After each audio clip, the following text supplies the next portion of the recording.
Okay students, next మనము ఇంతవరకు బోధన ఉద్దేశాలు, గమ్యాలు, విలువలు, లక్ష్యాలలో గమ్యం అంటే ఏమిటి, ఉద్దేశం అంటే ఏమిటి, లక్ష్యం అంటే ఏమిటి చూసాం కదా.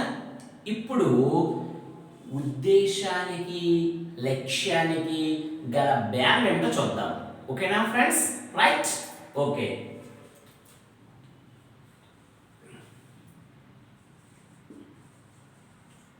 ఉద్దేశాలు, లక్ష్యాలు.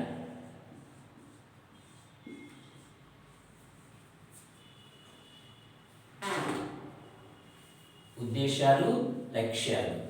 ఉద్దేశం అంటే ఇప్పుడే చెప్పాను. ఇప్పుడు చెప్పడం ఏంటి, ఏదైనా ఒక పనిని ఆశించి మనం చేసేదాన్ని ఏమంటాం? ఉద్దేశం. అంటే ఏదైనా ప్రయోజనాన్ని ఆశించి ఏదైనా ఒక ప్రయోజనాన్ని ఆశించి చేసే పనిని ఏమంటాము? ఏదైనా ప్రయోజనం ఆశించి చేసే పని ఏమంటాము? ఉద్దేశాలు. లక్ష్యం అంటే ఏమిటి? ఈ ఉద్దేశాలు సాధన చేసే అతి చిన్న కార్యక్రమాలను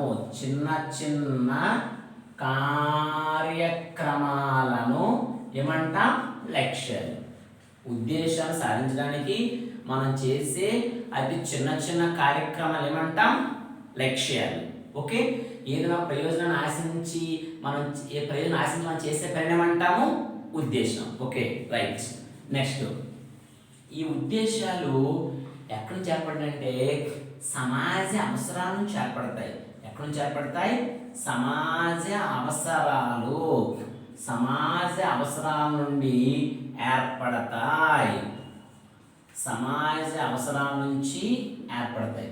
ఇలా సమాజ అవసరాల నుంచి ఏర్పడే వాటిని ఏమంటాము? ఉద్దేశాలు. ఓకే, మరి లక్ష్యాలు ఎక్కడి నుంచి ఏర్పడతాయి? లక్ష్యాలు ఉద్దేశం నుంచి ఏర్పడతాయి.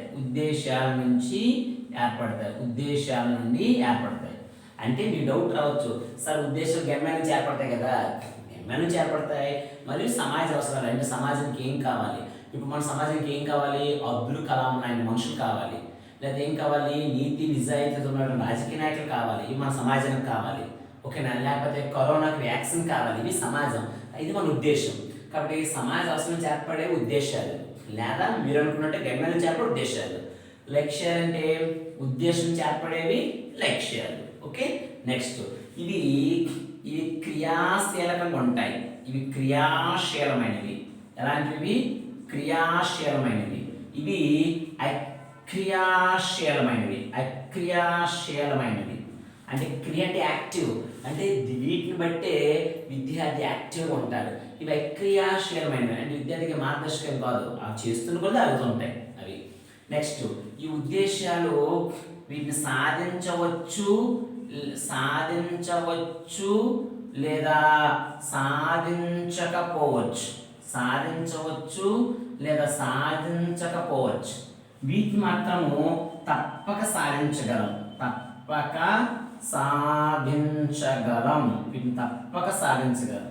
ఓకే, వీటిని సాధించవచ్చు లేదా సాధించకపోవచ్చు. వీటిని మాత్రము విద్యార్థి అనుకుంటే తప్పక సాధించగలడు. ఓకే, వీటిని మూల్యాంకనం చేయడం కూడా కష్టం. మూల్యాంకనం చేయుట కష్టం. ఇవి మూల్యాంకనం చేయడం సులభం. ఈ మూల్యాంకనం చేయడం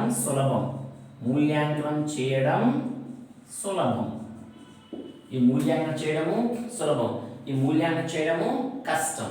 ఓకే, ఎందుకు మూల్యాంకనం చేయడం కష్టము? ఇవి పాఠశాల పరిధి దాటి ఉంటాయి. పాఠశాల పరిధి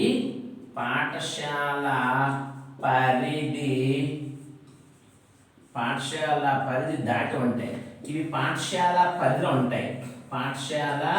పరిధిలో ఉంటాయి. ఫర్ ఎగ్జాంపుల్, విద్యార్థి స్కూల్ ఫస్ట్ సాధించాలనుకోవడం పాఠశాల పరిధిలో ఉంటుంది.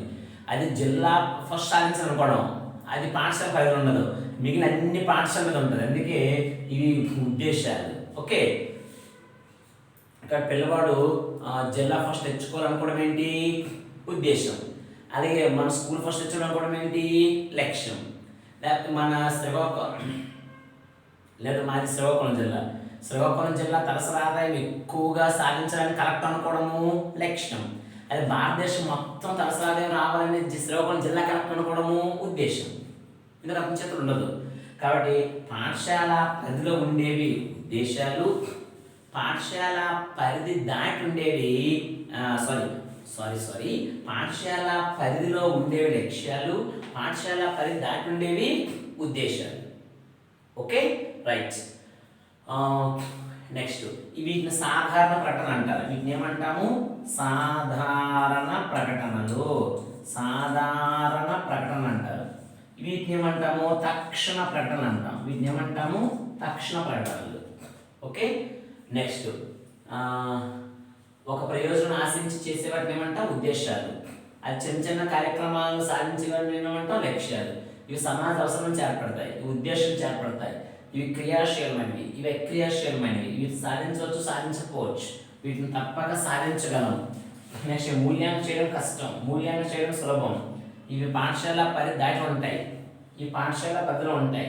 వీటిని సాధారణ ప్రకటనలు అంటాం, వీటిని తక్షణ ప్రకటనలని అంటాం.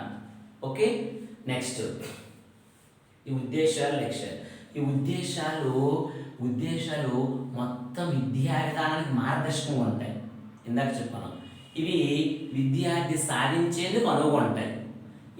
ఇవి మొత్తం విద్యా విధానానికి మార్గదర్శకంగా ఉంటాయి.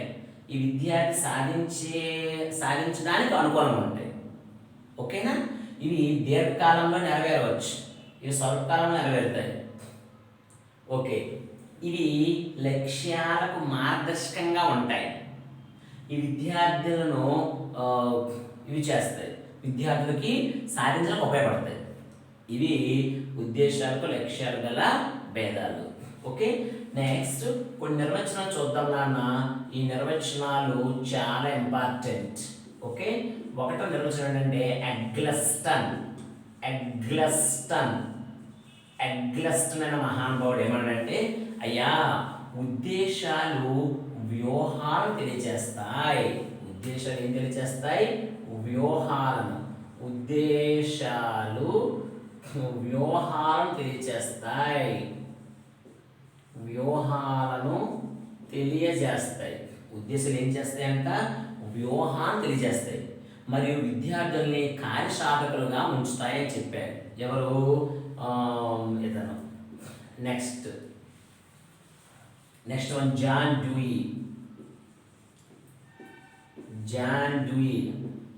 లక్ష్యం కలిగి ఉండడం అంటే లక్ష్యం కలిగి ఉండడం అంటే లక్ష్యం కలిగి ఉండడం అంటే అర్థవంతంగా పనిచేయడమే.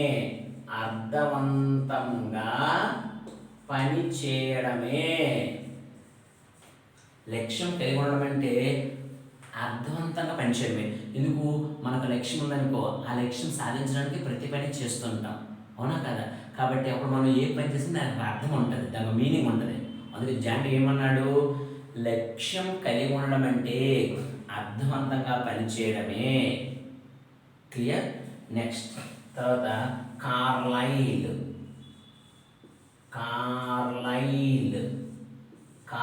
ఏమన్నాడంటే, ఒక లక్ష్యాన్ని కలిగి ఉండి ఆ లక్ష్యం సాధించడానికి మన శక్తినంతా ఉపయోగించాలన్నాడు. లక్ష్యం కలిగి ఉండి ఒక లక్ష్యం ఏర్పరచుకొని లక్ష్యం కలిగి ఉండి ఆ లక్ష్య సాధనకు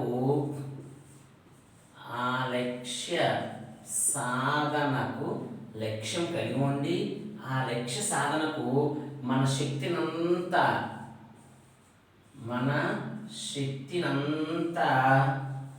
ఉపయోగించాలి.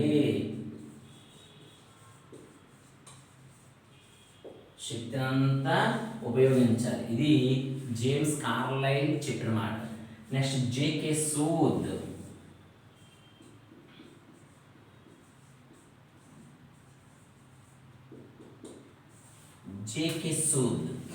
జేకే సూద్ ఏమంటే ఉద్దేశాలు గమ్యాలు ఒక దీర్ఘకాలిక ప్రయోజనం కోసం ఉద్దేశించడం అవుతాయి. గమ్యాలు ఒక దీర్ఘకాలిక అంతిమ ప్రయోజనం కోసం ఉద్దేశించబడినవి. ఉద్దేశాలు గమ్యాలంత విశాలమైన కావు, కాబట్టి వీటిని నిర్దిష్ట గమ్యాలు అంటారు. ఉద్దేశాలను నిర్దిష్ట లక్ష్యాలు అనవచ్చు. అర్థమైన డెఫినేషన్ ఏంటి? గమ్యాలు అనేవి ఒక అంతిమ ప్రయోజనం కోసం ఏర్పాటు చేసుకునేవి. అది నేను ఫస్ట్ చెప్పానే, అది చెప్పారు. ఏం చెప్పారు? గమ్యాలు అనేవి అంతిమ ప్రయోజనం కోసం ఏర్పాటు చేసుకోబడేవి.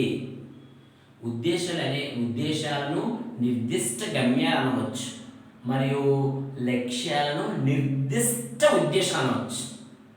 అండ్ నిర్దిష్టం అంటే ఏంటి? స్పెసిఫిక్ అంటే దాని బ్రాడ్నెస్ ఏమవుతుంది? తగ్గుతుంది. కాబట్టి అందుకే నిర్దిష్ట గమ్యమే ఉద్దేశం, నిర్దిష్ట ఉద్దేశమే లక్ష్యం. నిర్దిష్టము అంటే దాని యొక్క బౌండరీ తగ్గించాం, అది ఆ మాట చెప్పారు. అర్థమైందమ్మా? క్లియర్? ఏం చెప్పారు? గమ్యాలు అనేవి ఒక అంతిమ ప్రయోజనం కోసం ఏర్పాటు చేయబడతాయి. నిర్దిష్ట గమ్యాలే ఉద్దేశాలు, నిర్దిష్ట ఉద్దేశాలే లక్ష్యాలు. ఓకే, ఇది ఎవరు చెప్పారు? JK Sood. Next one UNESCO planning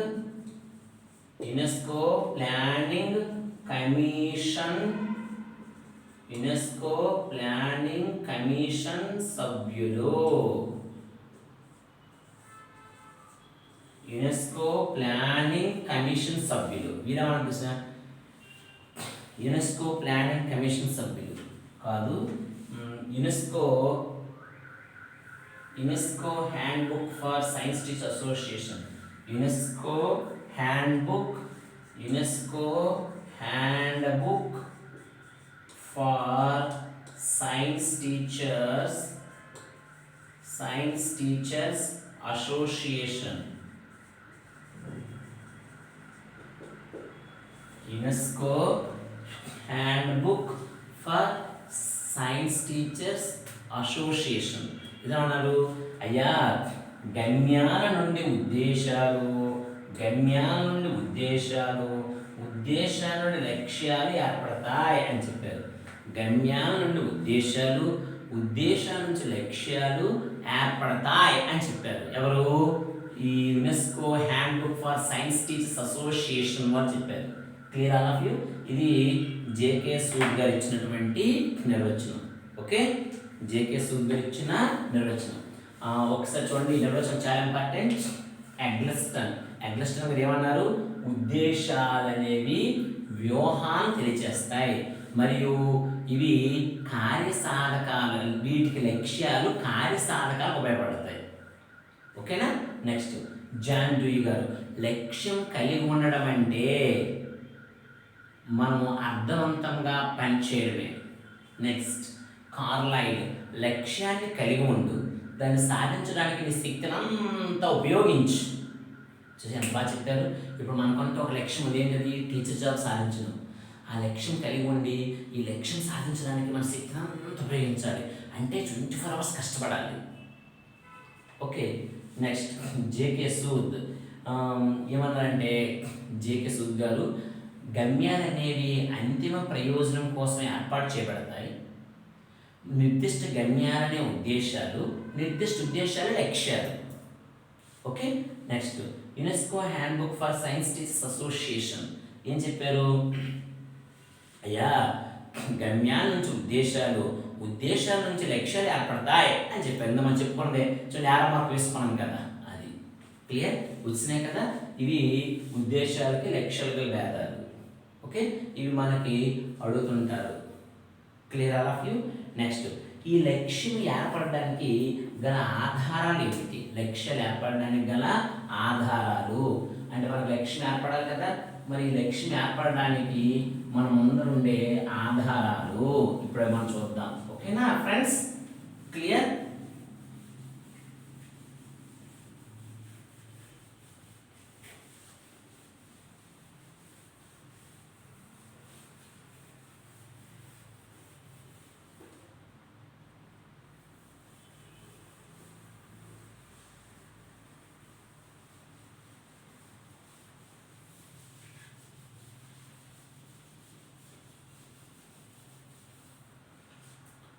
చూడండి, లక్ష్యాలు ఏర్పడడానికి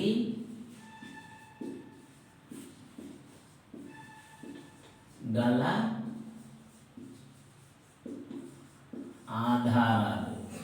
లక్ష్యాలు ఏర్పడడానికి గల ఆధారాలు. Okay, right. చూడండి, అంటే మనకి లక్ష్యం ఏర్పడాలంటే, సపోజ్ మీకు అందరికి లక్ష్యం ఏర్పడింది, ఏంటది? చీజో సాధించడం. ఎందుకు ఏర్పడింది? అదే నీకు ఏదో ఒక జాబ్ ఉంటే ఈ లక్ష్యం ఏర్పడుతుందా? ఏర్పడంటే నీ అవసరం. ఏంటి అవసరము? గవర్నమెంట్ జాబ్ సాధించిన అవసరం. కాబట్టి విద్యార్థి యొక్క అవసరాలు. కాబట్టి ఏంటంటే విద్యార్థి యొక్క అవసరాలు. విద్యార్థి యొక్క అవసరాలు. విద్యార్థి యొక్క అవసరాలు. నెక్స్ట్ ఇంకా సమాజం అవసరాలు.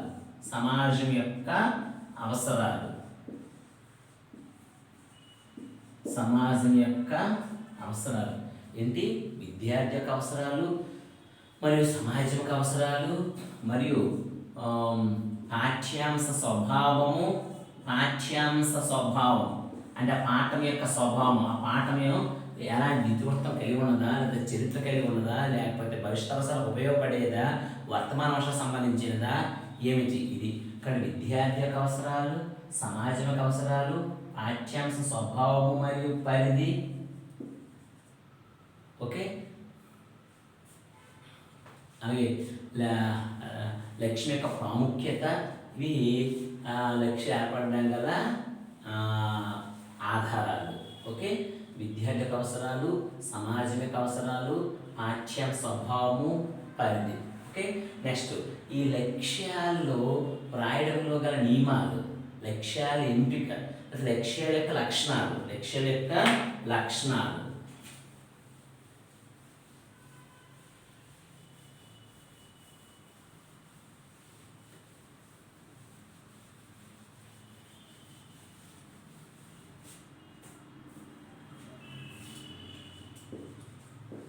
లక్ష్యాలు యొక్క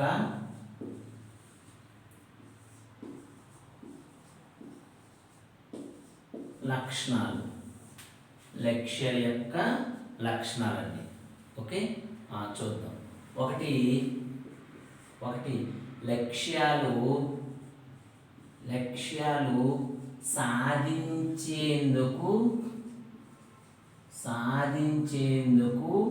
వీలుగా ఉండాలి. లక్ష్యాలు సాధించేందుకు వీలుగా ఉండాలి అంటే సాధించేదానికి వీలుగా ఉండాలి. నెక్స్ట్ రెండవది, లక్ష్యాలు పరిశీలించేవిగా ఉండాలి. పరిశీలించేవిగా ఉండాలి. లక్ష్యాలు ఎలా ఉండాలి? పరిశీలించేవిగా ఉండాలి. నెక్స్ట్ లక్ష్యాలు పరిశోధన వీలుగా ఉండాలి. పరిశోధనకు వీలుగా ఉండాలి. నెక్స్ట్ లక్ష్యాలు మూల్యాంకనం చేయడానికి వీలుగా ఉండాలి. మూల్యాంకనం చేయడానికి వీలుగా ఉండాలి. ఏంటండి? లక్ష్యాలు సాధించేందుకు వీలుగా ఉండాలి, మరి లక్ష్యాలు పరిశీలించేవిగా ఉండాలి, లక్ష్యాలు పరిశోధన వీలుగా ఉండాలి, మరి మూల్యాంకనం చేయడానికి వీలుగా ఉండాలి. నెక్స్ట్ విద్యార్థికి అనుకూలంగా ఉండాలి. విద్యార్థి యొక్క స్థాయికి తగ్గట్టు ఉండాలి. అంటే విద్యార్థి యొక్క స్థాయికి తగ్గట్టు అంటే 10th క్లాస్ వరకు 10th క్లాస్ స్థాయి లక్ష్యాలు, అది 4th క్లాస్ వరకు 4th క్లాస్ స్థాయి లక్ష్యాలు, మరి ఆ లక్ష్యాలు సాధించడానికి వీలుగా ఉండాలి. అంతేగాని మనం ఏదో పెద్ద లక్ష్యం పెట్టుకొని కేంబ్రిడ్జ్ యూనివర్సిటీలో ఫస్ట్ రావాలని ఇప్పుడే 10th క్లాస్ పెట్టుకున్నాం అనుకోండి, అది సాధించడానికి వీలుగా ఉండదు. అలాగే పరిశీలించక ఉండాలి, వాటిని పరిశీలించగలగాలి. పరిశీలన అబ్జర్వ్ చేస్తే అవి తెలుస్తాయి. నెక్స్ట్ లక్ష్య పరిశోధన వీలుగా ఉండాలి, వాటిని ఎంత పరిశోధిస్తే అంత ఎక్కువ ఇన్ఫర్మేషన్ తెలియాలి. ఓకేనా? నెక్స్ట్ మూల్యాంకనం వీలుగా ఉండాలి, వాటిని మనం మూల్యాంకనం చేసుకుంటాం. అందుకే మనకి వీటికి ఒక ట్రయాంగిల్ కూడా వేసుకోవచ్చు. ఓకే, ఇవి లక్ష్యాలు లక్ష్యాలను నిర్ణయించుకుంటాం. ఈ లక్ష్యాలు సాధించడానికి విద్యార్థికి అభ్యసన అనుభవాలు ఏర్పాటు చేస్తాం. అనుభవాలు అభ్యసన అనుభవాలు ఏర్పాటు చేస్తాం. ఇక్కడ అవి మూల్యాంకనం చేస్తాం. మూల్యాంకనం అంటే లక్ష్యాలు ఏర్పాటు చేసుకుంటాం. ఈ లక్ష్య సాధనకు అభ్యసన అనుభవాలు కలుగు చేస్తాం. ఏర్పాటు చేసిన లక్ష్యాలు కలుగు చేసిన అభ్యసన అనుభవాలు సఫలీకృతం అయ్యాయో విఫలీకృతం అయ్యాయో తెలుసుకోవడానికి మూల్యాంకనం చేస్తాం. ఇవి వీటి గురించి క్లియర్. ఇది ఒక ట్రయాంగిల్ చెప్పొచ్చు. అర్థమైందే.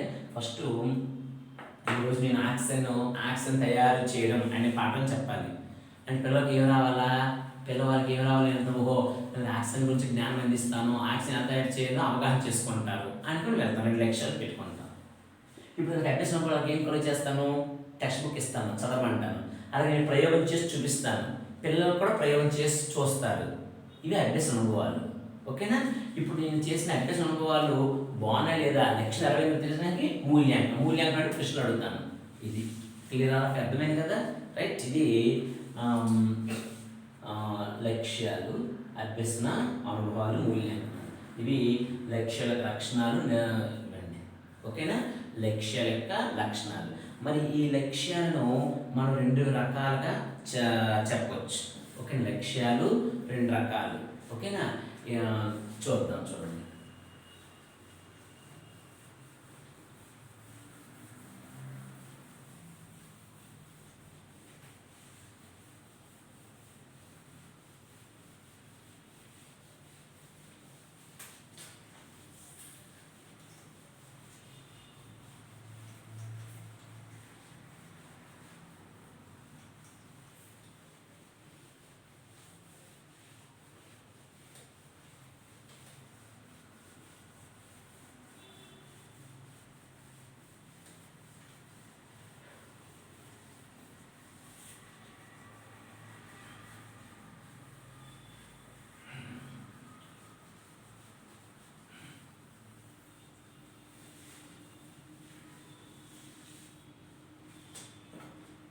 లక్ష్యాలు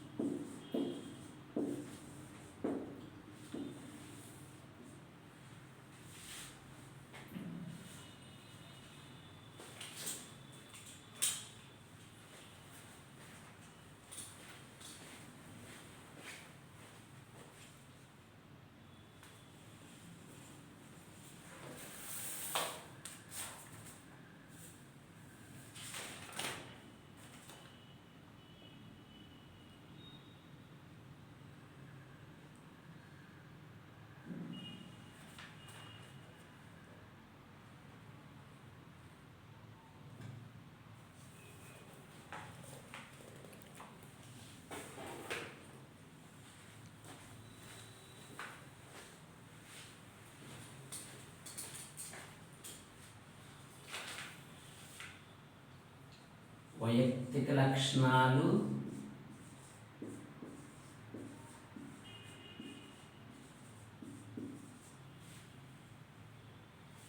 వైయక్తిక లక్ష్యాలు,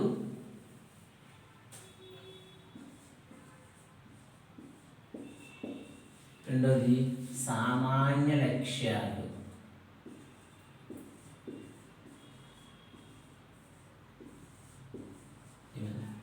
వైయక్తిక లక్ష్యాలు, రెండోది సామాన్య లక్ష్యాలు. అంటే వైయక్తిక లక్ష్యాలు అంటే వ్యక్తికి మారుతాయి. అందరికి ఒకే లక్ష్యాలు ఉండవు. ఇలా వ్యక్తికి మారే లక్ష్యాలు వైయక్తిక లక్ష్యాలు అంటాం. సామాన్య లక్ష్యాలు అంటే జనరల్ ఆబ్జెక్టివ్స్ అంటే అందరికి కామన్ ఉండే లక్ష్యాలు. ఓకేనా. రైట్. వ్యక్తి లక్ష్యాలు దీనికి ఎగ్జాంపుల్స్ ఏంటంటే, ఒకటి భౌతికాభివృద్ధి, రెండోది బౌద్ధికాభివృద్ధి.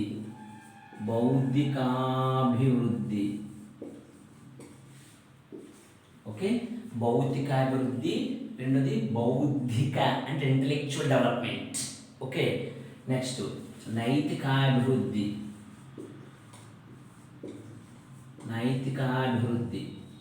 నెక్స్ట్ 4వది ఉద్వేగాభివృద్ధి. ఓకే. నైతిక అంటే మోరల్ డెవలప్మెంట్. నెక్స్ట్ ఉద్వేగ అభివృద్ధి అంటే ఎమోషనల్ డెవలప్మెంట్. నెక్స్ట్ ఆధ్యాత్మిక అభివృద్ధి. ఆధ్యాత్మిక అభివృద్ధి ఇవి వైయక్తిక లక్ష్యాలు. వైయక్తిక అంటే ఇప్పుడు అంటే ఇండివిజువల్ ఆబ్జెక్టివ్స్. అంటే ఒక్కొక్క వ్యక్తికి ఉంటే ఒక వ్యక్తికి ఉండవు, అందరికీ ఉండవు, వ్యక్తికి మారుతూ ఉంటాయి. ఇలాంటి వాటిని ఏమంటాం వైయక్తిక లక్ష్యాలు. భౌతిక అభివృద్ధి. భౌతిక అంటే పర్సనల్ డెవలప్మెంట్. అంటే అందరూ ఒకే పొడుగు, ఒకే పుట్టి, లేదా ఒకే రంగు, ఒకే ఆచార వ్యవహారాలు, హావభావాలు అందరూ ఒకేలా ఉండవు కదా, మారుతూ ఉంటాయి అవి. నెక్స్ట్ బౌద్ధిక అభివృద్ధి. భౌతిక అంటే ఇంటలెక్చువల్ అంటే మోర్ నాలెడ్జ్. అందరూ ఒకే జ్ఞాన సంపన్నులు ఉండరు. కొంచెం మంది బాగా ప్రతిభావంతులు ఉంటారు, బాగా డల్లర్స్ ఉంటారు, యావరేజ్ కూడా ఉంటారు, కొంచెం అబవ్ యావరేజ్ ఉంటారు, బిలో యావరేజ్ కూడా ఉంటారు. అది. నెక్స్ట్ నైతిక అభివృద్ధి. Moral development. మోరల్ అందరూ అబ్దుల్ కలాం లాగా సత్యం ఉండలేదు. ఆ సత్యంలో కొంచెం 20% సత్యం ఉన్నోళ్ళు 80% ఫాల్స్, అలాగే 80% సత్యము 20% ఫాల్స్. ఈ నైతిక అభివృద్ధి కూడా మారుతూ ఉంటుంది వ్యక్తి. అది ఉద్వేగ అభివృద్ధి. ఒక్కొక్కరు చిన్న దానికే టెంప్ట్ అయిపోతుంటారు, కోపం వచ్చేస్తుంటుంది, ఫైర్ అవుతుంటారు. చాలామంది చాలా కామ్గా ఉంటారు, ఏం మాట్లాడరు. ఓకేనా, అదేంటది ఉద్వేగ అభివృద్ధి. ఇప్పుడు జగన్మోహన్ రెడ్డి వాళ్ళు అనుకోండి, ఎవరు ఏం విమర్శించినా అవినీతిపరుడు, ఆర్థిక ఉగ్రవాది అన్న ఏమన్నా ఏం మాట్లాడరు, తన పని తను చేసుకుపోతారు. ఎక్కడ ఎక్సైట్ అవ్వరు, ఎక్కడెక్కడ ఎగ్జాగరేటెడ్ ఉండరు. అదే ఉద్వేగ అభివృద్ధి. ఆధ్యాత్మిక అభివృద్ధి అంటే ఆధ్యాత్మిక చింతన, దైవ చింతన. అందరికీ దైవభక్తి ఉండదు, వ్యక్తికి మారుతుంటుంది. అంటే అందరూ ఆ మతస్థులు లేకపోతే ఆ పొలం వాళ్ళకు సంబంధించిన కులదేవతగానే ఆ మతంగా పూజిస్తారు, ఎవరు దేవుడు ద్వేషించదు. కానీ ఆ భక్తిలో తేడా ఉంటాయి. చాలామంది మగవాళ్ళు కూడా అన్ని తిన్న మానేసి ప్రతిరోజు కార్తీక మాసం చేసి అన్నీ చేస్తుంటారు. కొంతమంది ఆడవాళ్ళు కూడా కొంతమంది అన్ని సినిమాలు కూడా చేస్తుంటారు. అంటే అందరిలో ఆ ఆధ్యాత్మిక అభివృద్ధి ఉండదు, మనిషికి మారుతుంటాయి. ఇవి వైయక్తిక లక్ష్యాలు, అంటే మనిషికి మారే లక్ష్యాలు. ఓకేనా. నెక్స్ట్ సామాన్య లక్ష్యాలు అంటే అందరికి ఉండాలి ఇవి. క్లియర్. అదే ఒకటి ఏంటంటే చూద్దాం. ఒకటి ప్రజాస్వామ్య పరిరక్షణ. ప్రజాస్వామ్య పరిరక్షణ. ప్రజాస్వామ్య పరిరక్షణ అంటే ఈ ప్రజాస్వామ్యాన్ని పరిరక్షించాలి, ఇది అందరి బాధ్యత. అందుకే నా ఒక్కడిదో లేకపోతే ఒక మతంలో లేకపోతే ఒక ప్రాంతాల్లో కాదు, అందరిది ప్రజాస్వామ్య పరిరక్షణ. కాబట్టి ఇది ఏంటిది సామాన్య లక్షణం. నెక్స్ట్ రెండోది పర్యావరణ పరిరక్షణ. పర్యావరణ పరిరక్షణ.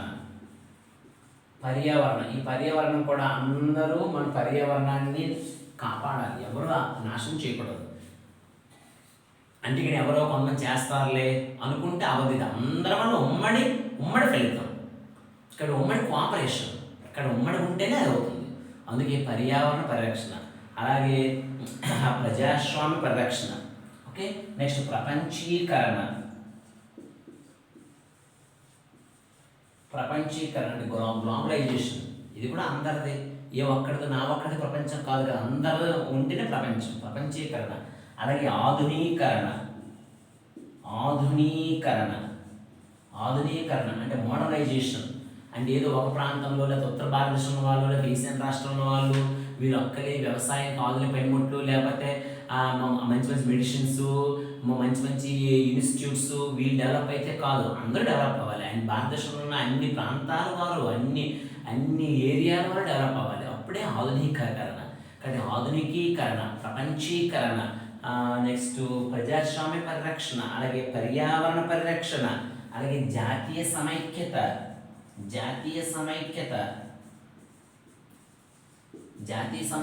అంటే అందరిలో కలిసి ఉండాలి. అలాగే జాతీయ సమైక్యత, నేషనల్ డిగ్నిటీ, అందరూ unity and diversity of India. ఓకేనా. జాతీయ సమైక్యత, ఆధునికీకరణ, ప్రపంచీకరణ, ప్రజాస్వామ్య పరిరక్షణ, పర్యావరణ పరిరక్షణ. ఓకే. నెక్స్ట్ వన్ అంతర్జాతీయ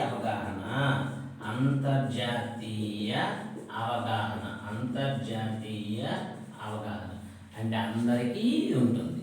ఇది అంటే ఇంటర్నేషనల్ అండర్స్టాండింగ్.